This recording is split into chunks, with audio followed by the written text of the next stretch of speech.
I just want to invest in people that really want to be the best that they can be. Hello, everyone. It's Todd Screamer. Welcome to another Be Your Best episode. This episode, I'm super excited about it. We're talking about fixed versus growth mindset. Which are you? And I have a friend of mine, Vasily. Help me with the last name, Korchevoy. Am I right? Correct. Yes, I got correct. it. So, Vasily, when I thought of doing this podcast, I thought, I know the perfect person.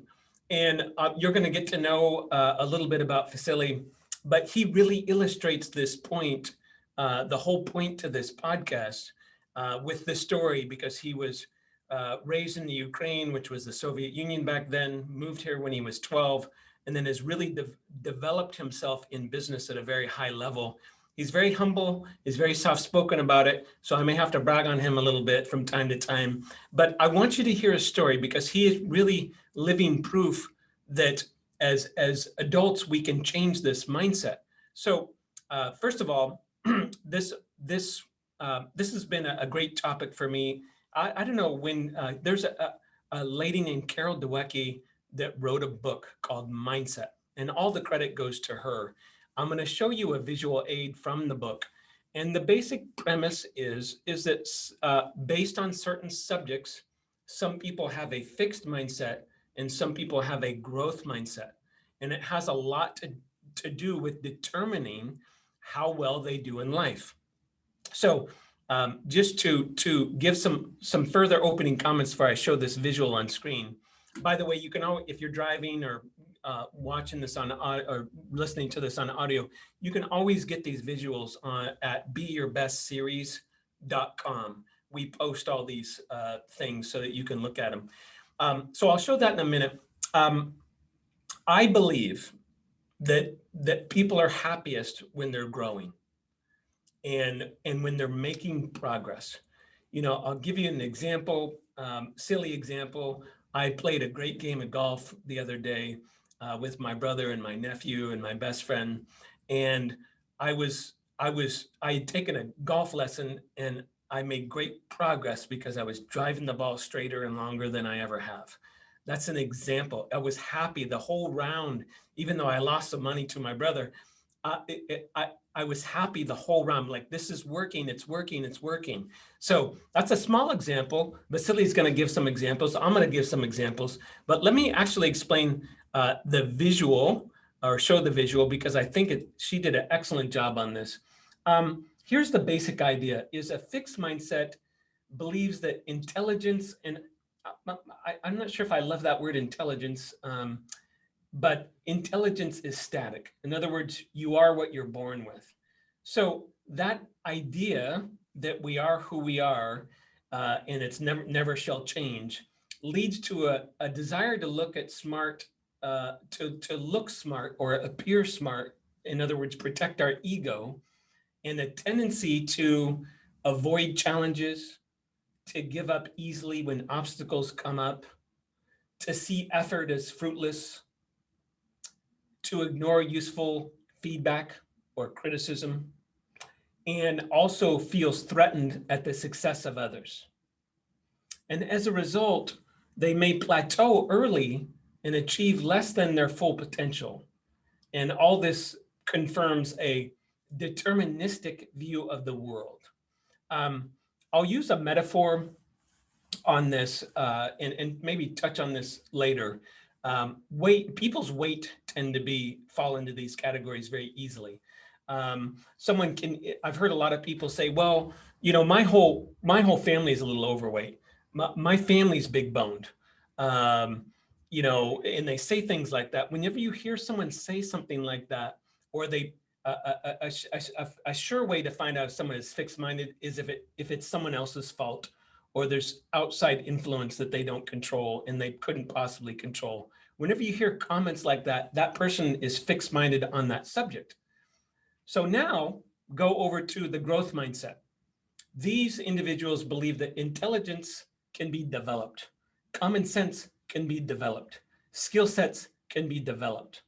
And this leads to a tendency to embrace challenges, to persist even though there's setbacks, to see effort as a pathway to mastery, to learn from criticism, and find lessons and inspiration in the success of others. And as a result, they reach an even higher level of achievement. And all this gives them a greater sense of free will. That's on the growth side of the equation. So that is kind of big picture. And that is what Vasily and I are just discussing today. This is going to be more discussionary. I like listening to things that either give me tactics or give me ideas, because the ideas can lead to a new way of thinking about things. So Vasily, let me have you. I want people to hear your story a little bit, because I don't even know some of it. I want to just brief overview of where you were raised, how you came to America, and how you got into business. Sure. Thank you for having me. I was born in '86 in Chernivtsi, Ukraine, which was part of the Soviet Union back then. It was, we got independence in 1991. So this year it's 30 years of independence for Ukraine. So I was, I went to school in the post-Soviet time in the 90s. It was the hardest time for the country, and a lot of people were looking to emigrate and find a better life. So my parents did the same.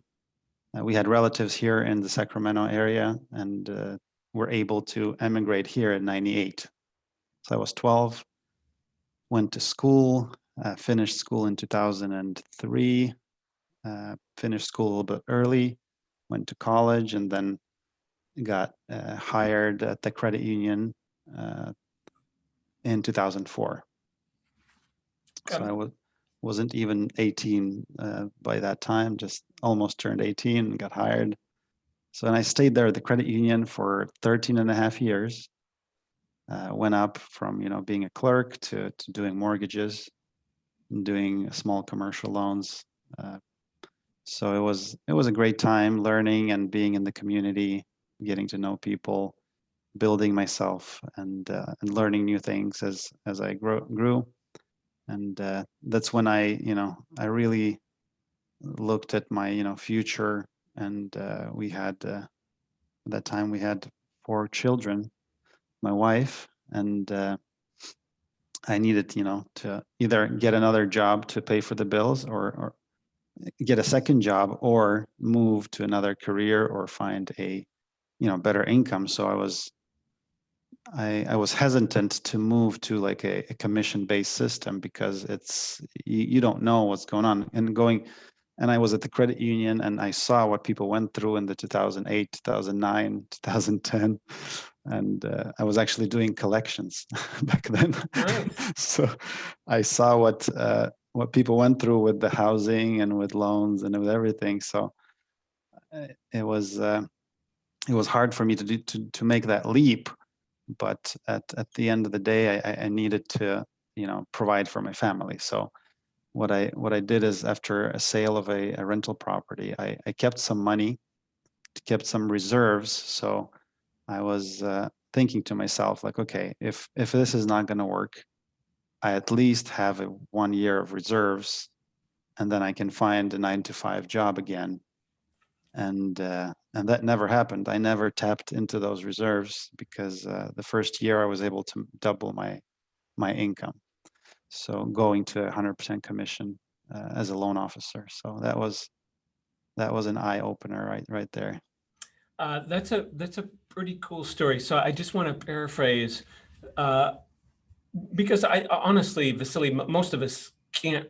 We all have trials and tribulations, but not many of us came from a village in the Ukraine, come to America at 12, have to learn the language, have to put ourselves through high school and college and all that stuff. And then you had a decent job at a credit union. Then you made a big leap a couple of years ago, coming to Summit, and we've been working together. And I've just been so impressed by your ability to. You're very humble. You're very smart. You're coachable. You are a very calculated risk taker, and I wanted people to hear that part. Like, it's not like you just jumped off a bridge. You said, "Hey, I had 1 year of reserves, and I had planned this out and all of that. So that is, I can't imagine that growing up in the Ukraine, that being this entrepreneurial businessman was a common thought process. Am I right? So in Ukraine in the 90s, it was just a hard time because the Soviet Union everything was belonging to the government. So in 1991, all the factories stopped. Everything stopped because there's no owners, uh, there's no people that. So basically, everybody started dividing the assets of the country, and there was mafia, and this was just a bad time. So a lot of people went, to Poland, to other countries to earn a living. So a lot of people actually started the entrepreneurial. They had to survive. So they had to do a small business, sell something at the markets. My parents were lucky. We were middle class basically in Ukraine, but my grandparents come from a village, and we did have people that in the village. And I was growing up, I went to my grandma for the summer break, and there were like 2 houses down, there were kids that didn't have shoes on their feet. They were just playing barefoot in the street. We didn't, because we came from the city, but I saw them, and it's just very, when I look back, it's what we have here in the United States. We should be very thankful for the prosperity we have, and stop thinking that, okay, times are bad, it's hard. Because it's not. It's not hard. Thank you. Thank you. Not to get on a soapbox, but I do struggle sometimes when people, especially this last year and a half, people have this, oh, America sucks and we don't know how to do anything and everything's going to hell in a handbasket. And I just think to myself, okay, why don't you go to a third world country and spend a few months there and then come back and tell me that? Like, let me give an example. I've got a friend of mine who is my gardener, and I got to know him a little bit. And here's a gentleman from Mexico, and he has a full-time job that's a pretty good job. And then he has a whole crew of people that work with him on the weekends, and they cut grass and manicure the houses. And so I was talking to him one day, and I'm just like, how did this get started? And how do you have a full-time job and you do this? And how many clients do you have? So I do all the math, and he's making several $1,000s a month on the weekends with a crew of 5 guys that work all week around. And then he's like the supervisor, and he goes to each location over the weekends and, hey, are we doing a good job? He's always, hey, Todd, do you like this plant? He takes a lot of initiative. And I just think about it, and I'm like, wow, this guy's he just bought his first house. He just had his 3rd child. I mean, I just admire his growth mindedness and his ambition. And when he talks to me, I just think that I'm like, gosh, here's a guy who has a full-time job and has another side job that he also makes several $1,000s a month in, and is doing really well for himself.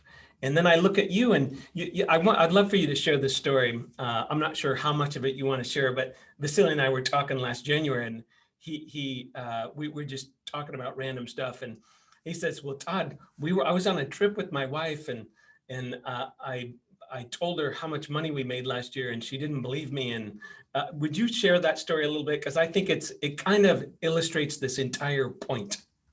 Yeah.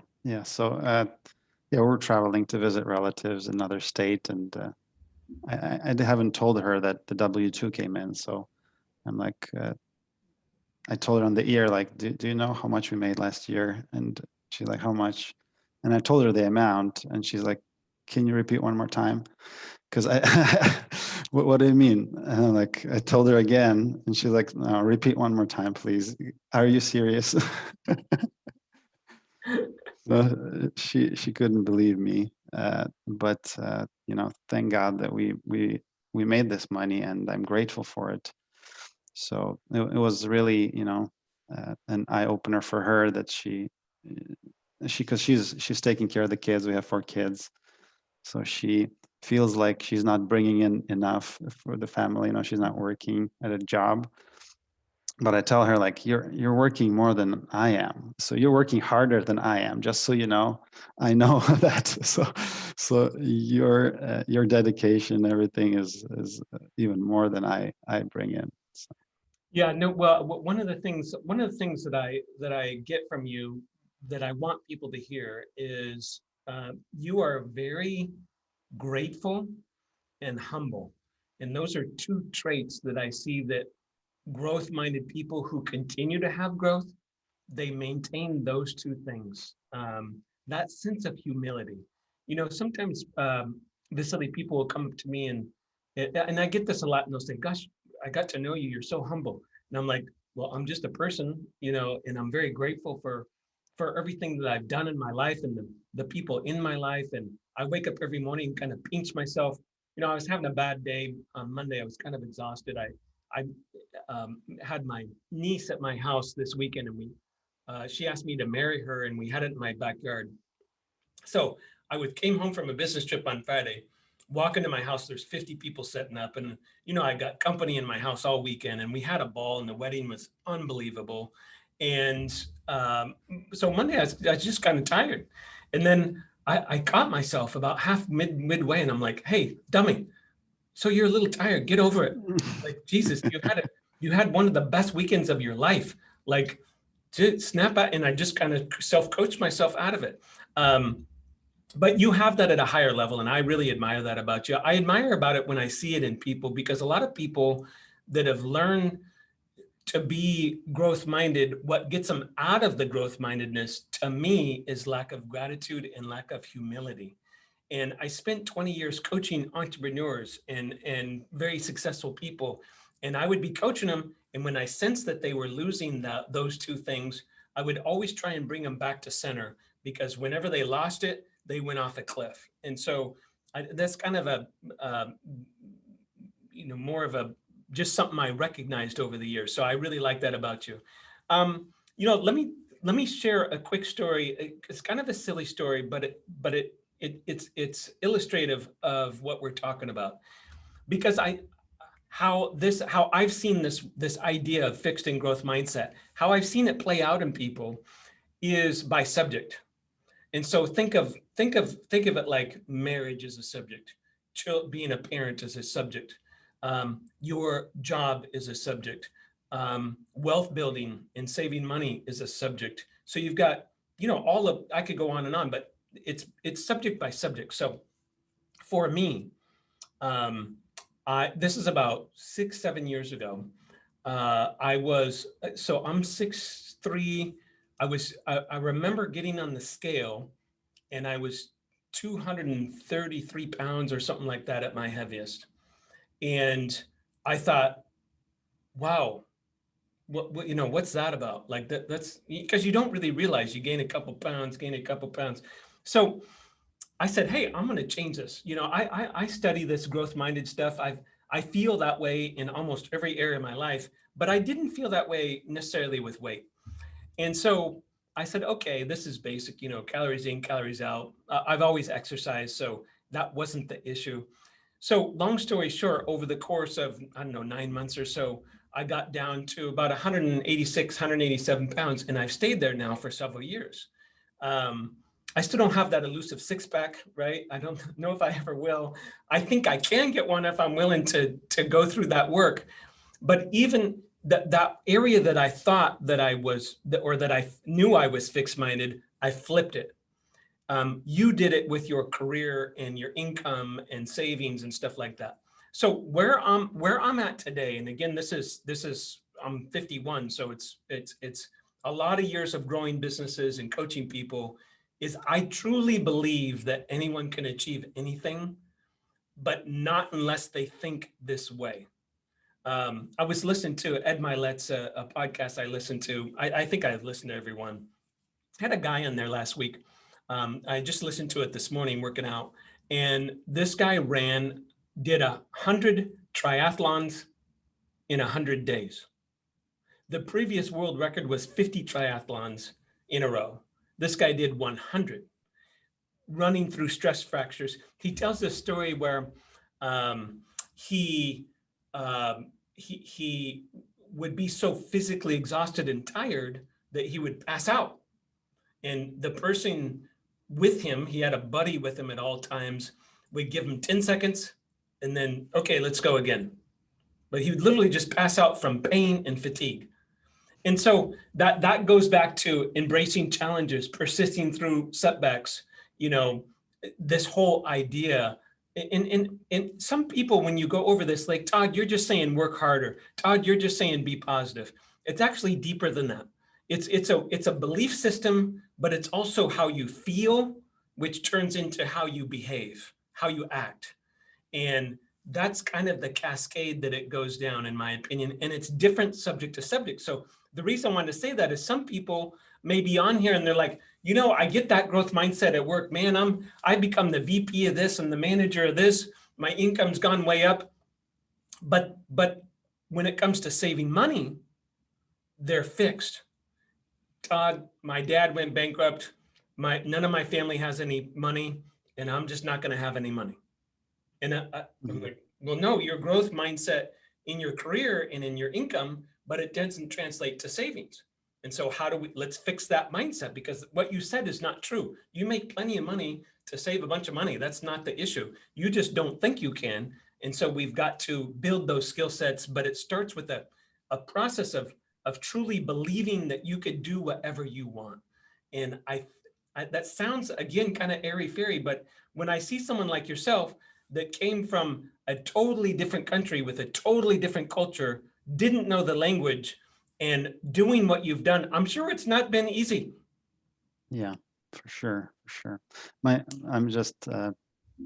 I remember when I came here, it's been 3 weeks since we arrived, and then I had to go to school. It was 7th grade. And that was a stressful time because kids are different. They speak differently. I knew a little bit of English, but I didn't understand for a couple of weeks because the way you speak is different, is like British English.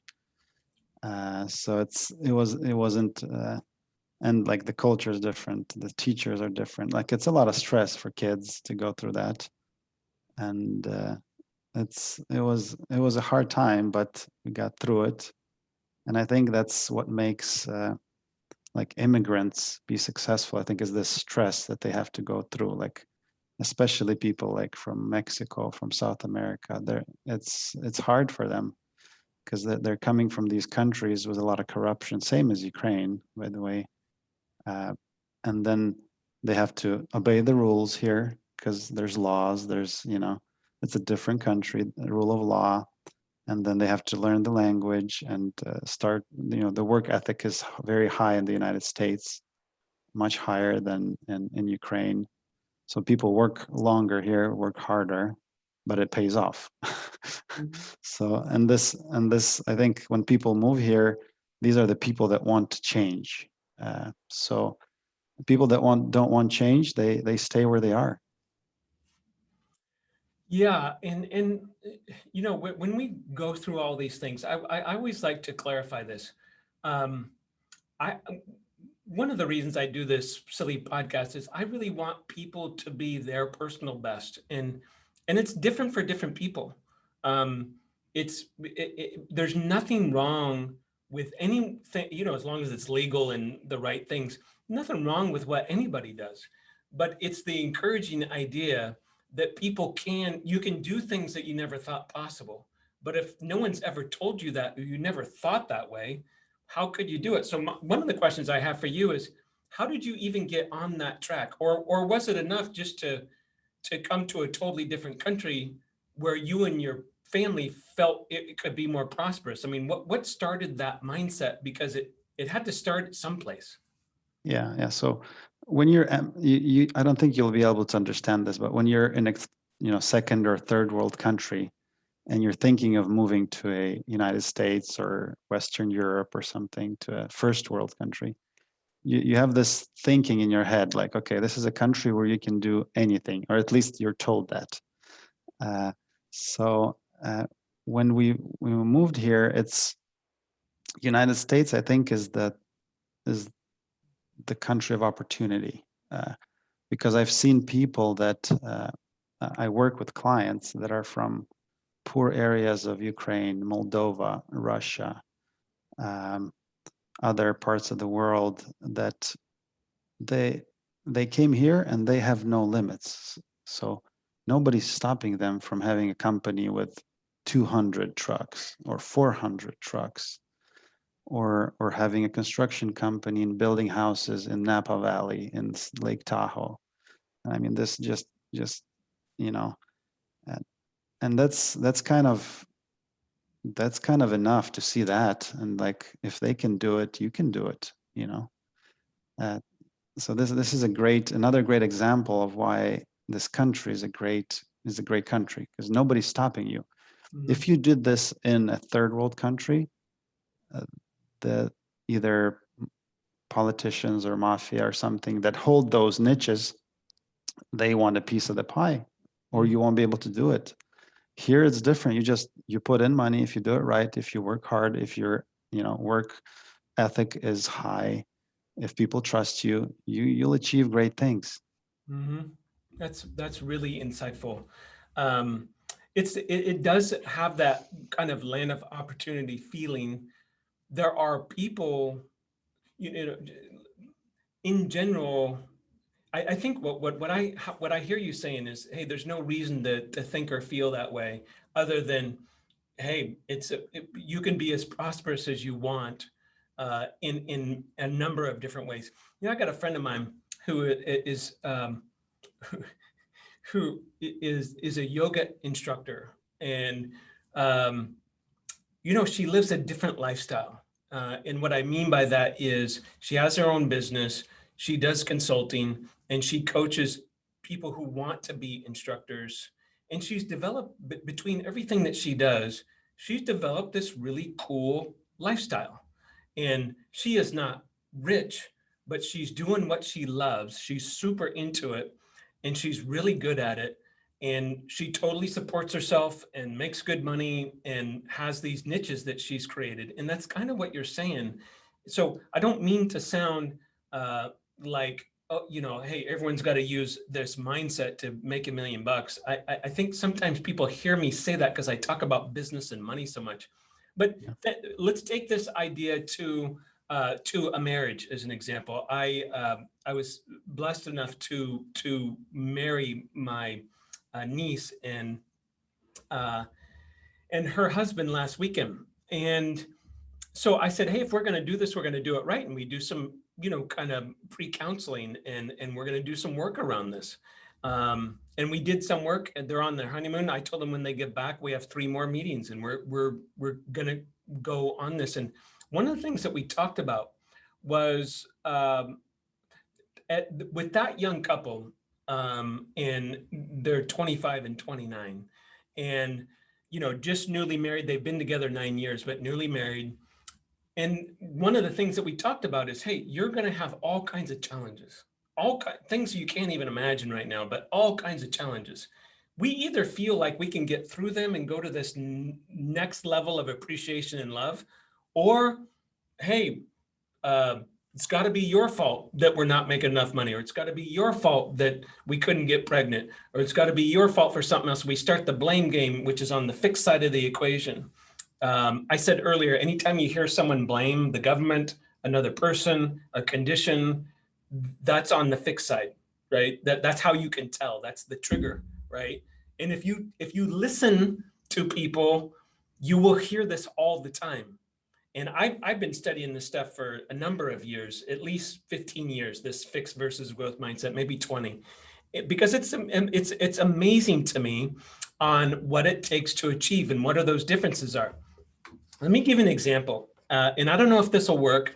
I'm going to say 5 questions one way, and then I'm going to say 5 questions a different way, and see if you can tell which group of questions are fixed and which are growth minded. These are just questions. So how this pertains to your life is, sometimes you got people around you that are fixed minded, and you're trying to be growth minded, but just being around those fixed minded people allow you to think more fixed-minded than growth-minded. And it gets very confusing. So here's a set of questions. There's only 5. What is a challenge that you avoided? Instead of, what is the last challenge you overcame? Yeah. Same question, said totally differently. Another question. When is the last time you reached an obstacle, but you just gave up? Versus, what obstacle did you last conquer? You can feel it. I'll do one more. When did you just give up because you thought it was pointless? Versus, what is something you almost gave up, but you didn't? Now, how we talk to our children. One can sound fixed-minded, one can sound growth-minded. You know, this one of the things that's in Carol's book is she talks about this idea of over-complimenting people instead of being honest. And what you're doing is encouraging them to be more fixed-minded. I have some friends of mine that's like, oh yeah, this stuff in sports now where everyone gets a participation trophy is pointless. I had one dad tell me, yeah, my son came home with a couple of those. The last time he came home with them, I said, son, come out here. And they went out to behind the garage, and he said he threw it down on the ground and crushed it. And he says, there's no participation trophies going in this house, because participation is one that you're supposed to participate. You're on the team, right? And I just chuckled. I just laughed so hard. But that will, even though it sounds harsh to some people that hear that right now, the message is clear. Yeah. Now, if you got first place, second place, third place, or overall champion, or most improved, or what, right? Okay, we overcame. You're rewarding people for facing a challenge and getting better.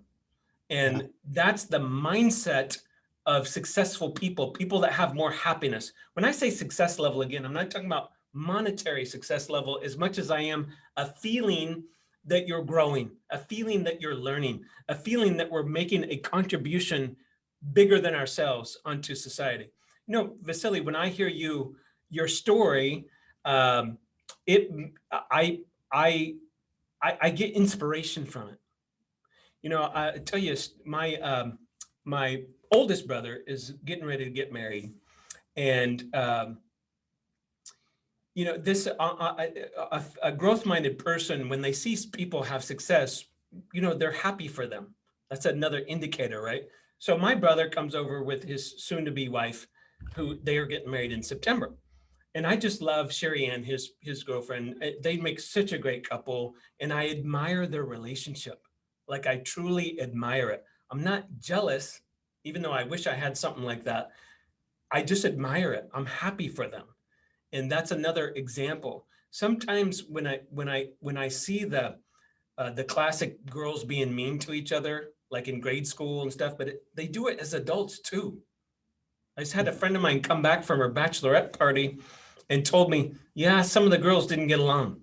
Well, they didn't get, how could you be so selfish? You're on someone else's bachelorette party and you cause a scene and fight with 3 other girls. That's just selfish, right? That's just saying, I need some attention. Look at me, right? That obviously that's what that is. And so we got to get past this stuff. We you know, if I'm at something like that, it's about the other person. It's about having fun. It's about making sure that that person has the best time ever. And that's the idea. But again, that's the different mindset of fixed-minded versus growth-minded. So yeah, I also wanted to say that with my kids, I think that's this, that we have to grow out of the fixed-minded mindset. I think we're built in with a fixed mindset, because like on my kids, that I asked them like, hey, this needs to be done, and she's like, oh, well, I didn't do it, or it's not my responsibility. I'm like, I didn't ask whose responsibility or who did it. You need to do it. You need to get over yourself, learn this, and to get it done. And it's just interesting to see that they're kind of fixed-minded right now, but we as parents have to teach them to grow and to change. yeah, I totally agree with that. I also think so when we talk, yes, so let's dig a little bit deeper in here. You talk about parenting for sure. I mean, think about it. We're making our kids in the beginning of their life, we're changing their diapers. We're getting them dressed. We're giving them a bath. Food just shows up. It just shows up, right? Vasily, right? Food just magically appears to the kids. So we have to teach them that. And the best tip I ever got from a person that specializes, he's a psychologist specializing in raising children, gave this great talk. And he said, one of the best things you can do for your children is to make them achieve everything. So a couple months ago, my daughter wanted a new doll. I mean, it was maybe $20 on Amazon. And I said, okay, well, where's your money? Because she gets allowance. She says, I spend it all. I said, okay, well, we can't take your money out of savings. And so how important is this to you? What are you willing to do for it? And she thinks about it for a minute and she's all, Dad, I will wash and wax both your cars and I will clean out my entire room. All those old toys you've been wanting me to get rid of, I'll get rid of every single one old toy. I said, okay, great.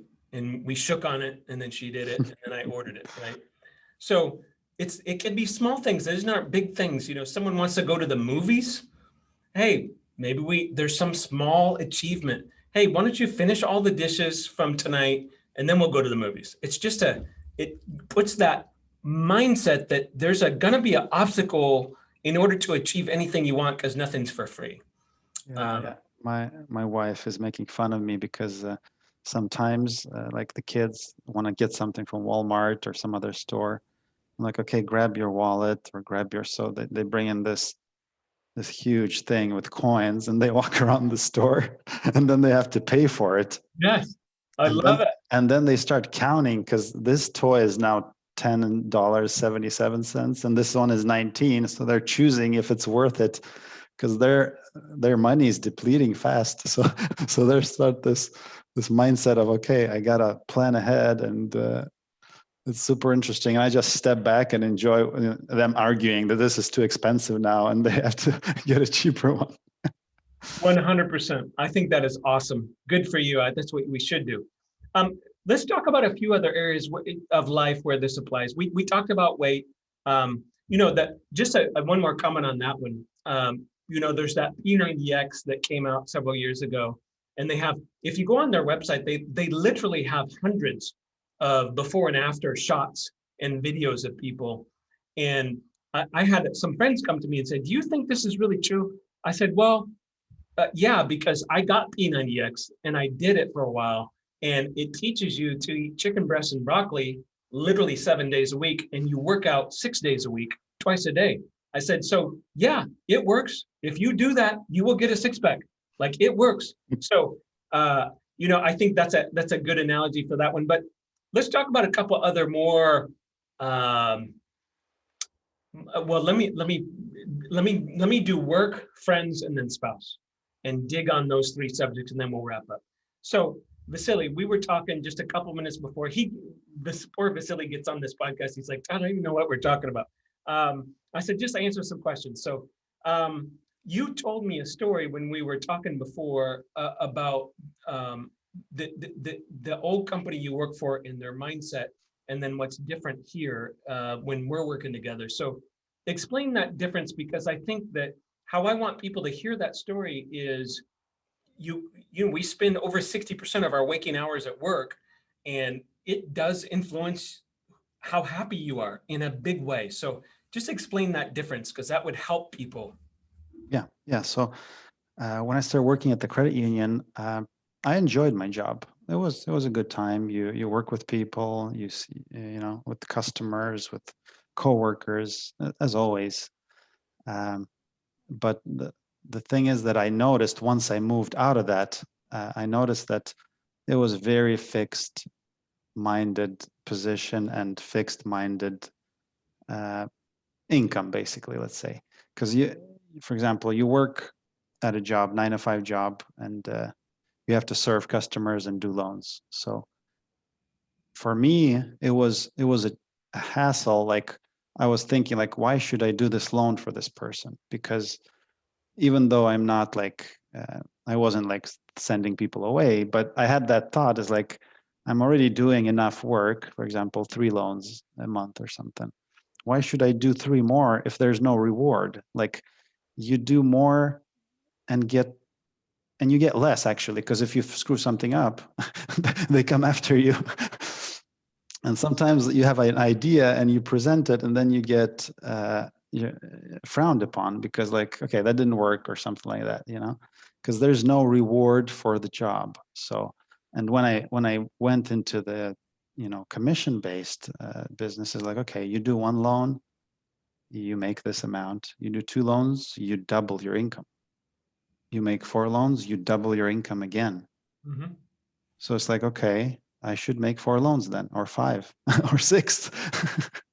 Do So you remember what I told you? I started telling you this shortly after you started, and I don't know if you remember these comments, but I met Vasily, and I've always had an odd sixth sense about talent. And I got to know him a little bit, and I was like, Vasily, you're going to be a superstar. Like you literally are going to be so great in this world, so great at this company. You remember some of those comments? yeah, when we met first in your office. Yeah, I'm trying to plant seeds. I'm trying to, hey, we're going to be growth mind, you know, and you were already of that mindset, or else you wouldn't have made the decision to come in the first place. But I wanted sometimes, like I tell my leaders this, I'm like, look at self having people talk about self-confidence, but a lot of self-confidence comes from what other people tell you. Some of it does. Like there were several people tell me, "Hey, Todd, you're really good at sales." So I thought I was good at sales. There's people that told me, "Hey, you're really good at running a company." So I thought I was good. You know, it's like they're telling me and giving me confidence above and beyond what I produce myself. That's interesting because I had a real estate license since 2008, I think. And I did a couple, you know, it was my second job basically. So I did it for family and friends. Um, and then I met this loan officer, and she's like, she saw how I was, you know, getting documents, helping her out, making sure that the clients bring everything in. She's like, you would make a great loan officer. And this was like in 2000, like 4 years before I started even, you know, doing it at the credit union. So that's interesting that, you know, she planted the seed, and now I'm thinking back and like she was right, you know. Yeah.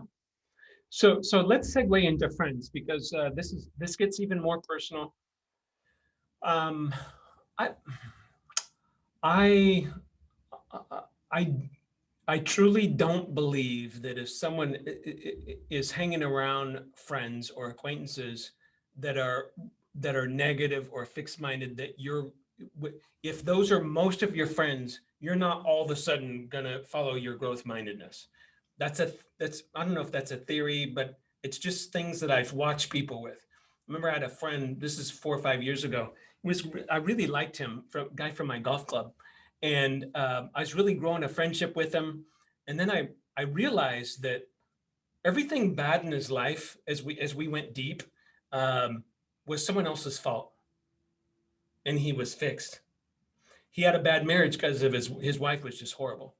Well, I ended up meeting his wife like 4 times, and I was like, man, she's great, right? And it started dawn on me, like he wasn't making enough money because of this outside issue, and finally I just was like, whoa, it's hard to explain unless you have real consciousness of this, like I do. But I was like, oh, that person's over here. And I noticed when I hung around him, he was very fun and gregarious, but the real him was actually very negative and a lot of narcissism and stuff like that. And I was just like, I got to separate. And I remember telling him, I said, Bud, I don't mind if we see each other once in a while. Like I don't dislike you, but I'm not gonna I'm not gonna like go deeper on our friendship. That's a hard conversation. Um, but I believe who you hang around has everything to do with this subject because it either supports it and grows you and encourages you, or it tells you you're no good, come with me into my fixed-minded camp and just camp out with me and we'll just be together in our misery. So what are your thoughts about who you hang around? I'm talking about friends, family, acquaintances. Yeah. Well, generally, I think it depends on you as a leader, since you have this leader, mindset that you can understand this and stop hanging around with people. Either they change or you stop hanging around with them. For me personally, since I got married, my friend is my wife. I don't have much time, and my 4 kids. Yeah. So after work and my wife and family, frankly, I don't have much time for friends. I do have acquaintances. We meet with people. We have a lot of people over, friends at church. So we do communicate a lot, but I don't have that sincere like growth and friendship as that I could, share with you. But I think you're correct. If the person is negative, he will not bring positivity in your life. That's for sure. Yeah, it becomes a taking relationship instead of a mutually beneficial relationship. And the same thing happens with spouses. And I remember, I call him my love coach. I have this 77-year-old man who helps me understand romantic relationships, and I just love him. And we talk once a month. And when I first met him, he says, Todd, it really boils down to 4 categories when it comes to romantic love. It's physical attraction, emotional connection, um, intellectual connection, and spiritual connection. And when we got to the spiritual piece, what he talks about is common beliefs and values. This one part of this is this growth mindedness versus fixed mindedness. And I've seen this happen in couples where one person is just a go-getter and they're taking over the world and all this stuff.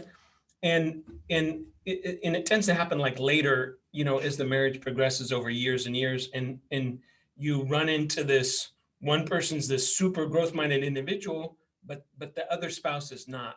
And they actually become jealous, or, kind of weird things happen.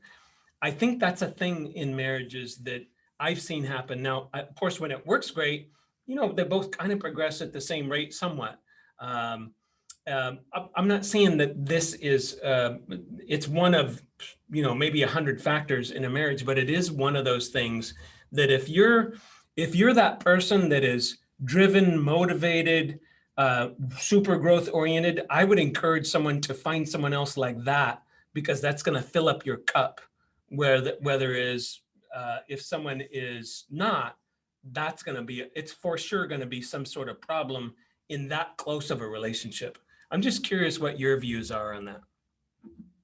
Yeah, I think in marriage, I think it's okay when people are different. I think it's actually better, because if I'm super hectic and messy, my wife better be clean, and because it's gonna be pretty bad, at our house if we're the same, So I'm glad my wife is very different from me. But regarding growth minded, of course, and I think that's part of being a husband, that I need to lead my wife, make sure she grows as well. Or if it's the other way around, same thing. If she's growth minded, make sure that her husband grows as well. So it's just, I think it's something we need to grow on. The same thing, I think we're fixed minded at first, and we have to start being growth minded and more open. And same thing in marriage, I think. And the problem is later in life, we've been married for 13 years, and it's been great, the best time of my life. I can't tell if it's 30 or 40 years in marriage, but I know that later in life, I hope we get, even closer together. Yeah. And either keep growing or keep, in the same category, for sure. Well, my bet is it will. As we kind of wrap this up, one of the things that I think is beautiful about today's the world we live in is there's no lack of good information. There's no lack of good books. Almost any smart person has a podcast, or they wrote some book, or there's so many wise teachings out there. And I think this is one of them. That this is one of those books that for me was a before and after moment. I thought it was a good subject for a podcast. I have really found Vasily just said something that I think is important, whether it's your spouse, whether it's your children, people at work. I would encourage you to be a leader in this category. Share this, if this podcast hit home, or you want someone like, hey, this person is really into this, or maybe they're fixed minded on a subject and you want to send them this, text them this podcast and say, hey, take a listen. I know I have a friend of mine going through a hard time right now. And, he's being challenged in a big way. And I listened to that podcast this morning about the gentleman running 100 marathons in 100 days. And I texted to him and I said, bud, I'm praying for you. And you're being tested very hard right now. And this guy was also tested, and we can get through it. And that's kind of that growth minded mindset. Like, I want to be, even though he doesn't feel that way, because I just talked to him the day before, I want to encourage him that there's always good things that come out of dark times. And we will always go through peaks and valleys in our life where things aren't as great. That we don't live in a world of perfection. And so to me, knowing some of these basic principles allows me to get through those crazy, crazy times. And I think sometimes people have told me, Todd, it seems like you never have crazy times. I'm like, oh yeah, I have some crazy stuff happen in my life. But what allows me to understand and hold together is I think of things like this, and I think, hey, overcome obstacles. And then I'll think for a second, a little pity party. Well, there's been a lot of obstacles lately. And then I'm just like, well, I'll get through it, right? I can ask for help. I got a bunch of smart people around me. I got a bunch of, people that will help me. And let's go through it. And that's my overall feeling about when I understand principles like this, and I see him play out in my life. I see him play out in Vasily's life. I see him play out in lots of people's lives. This stuff, it works, and it's right. It gives you a framework for understanding how to overcome those things. So Vasily, some closing comments from you on this subject? Yeah, this is really interesting. I'm hoping you gift me a book with your initials so I can read it as well. It's super interesting.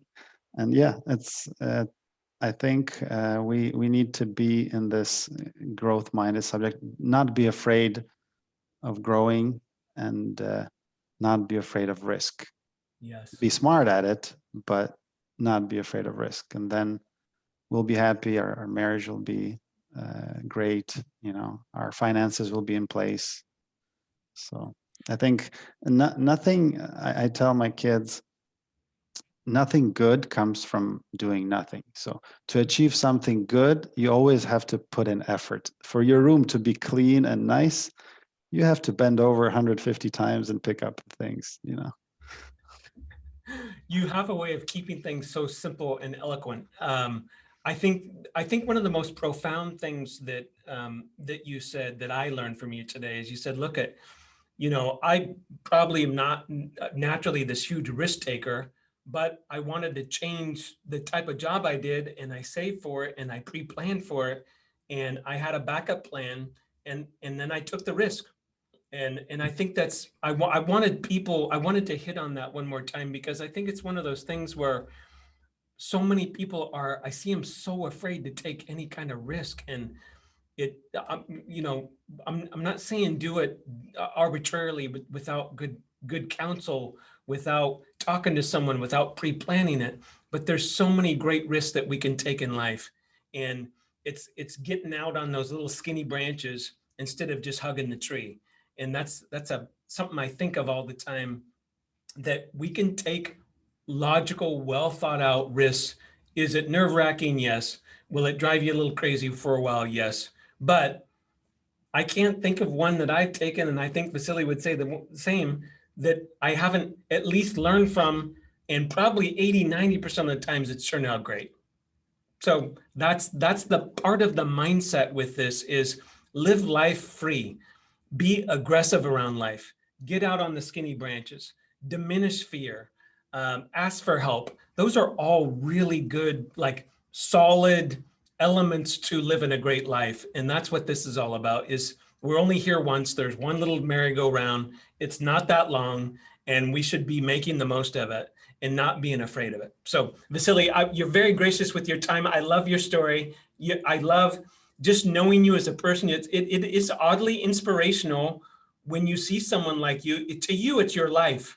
But I will tell you, people will listen to this and they'll be like, well, if this guy can come from a second or third world country, learn a language, put himself through college, learn to have this stupendous career, yeah, I could probably go to yoga class that I've been meaning to go to, because I've been afraid to, I've never done yoga before and I'm nervous. I could probably take guitar lessons. You know, I could probably plan becoming a manager in my company or taking that next step forward, because it's inspiring when you see other people do it. It's part of what we're supposed to be doing. So I want to thank you for that. And thanks for being on today. We're going to have a great time listening to this. Show it to your kids. It'll be a little extra teaching.